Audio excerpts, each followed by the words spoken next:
আরেকটা হচ্ছে যে যারা 5ই আগস্টের পূর্বে পাসপোর্ট জমা দিয়েছিল 850 বা 24 টাকা যেটা নেয় সেটা সহ জমা দিয়েছিল, এই টাকাটা তারা ফেরত চাচ্ছে।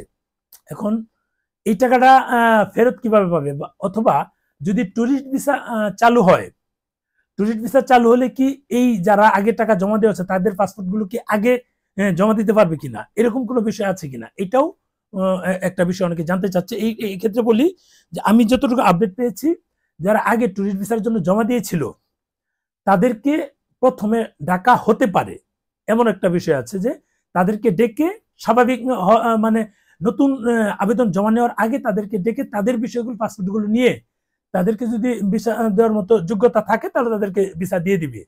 এটা স্বাভাবিক করতে পারে প্রথম দিক দিয়ে, নর্মাল করে যারা আগে জমা দিয়েছিল, এরপর নতুন তারা নিতে পারে। এটা হলো মানে এই ট্যুরিস্ট ভিসা দেওয়ার যে একটা প্রক্রিয়া, সেটা হঠাৎ করে যদি আবেদন নেওয়া হয় নতুনদের তাহলে অনেক জ্যাম হয়ে যেতে পারে, মানে ঝামেলা হয়ে যেতে পারে। যারা পূর্বে যারা জমা দিয়েছিল 5ই আগস্টের আগে, 2024-এর 5ই আগস্টের আগে, তাদের ক্ষেত্রে এটা একটা করার সম্ভাবনা আছে, যে আমি আপডেট পেয়েছি এটা একটা করার সম্ভাবনা আছে, তাদেরকে আগে ডেকে তাদেরকে দিয়ে দিবে যে ভিসার জন্য যারা আবেদন করেছিল। কারণ এখন তো শুধু টুরিস্ট বাদে সব রকমের ভিসাই দিচ্ছে, তারা কাজে অন্যান্য ভিসা যারা আগে আগে আবেদন করেছিল তাদের ক্ষেত্রে ডাকার সম্ভাবনা আছে।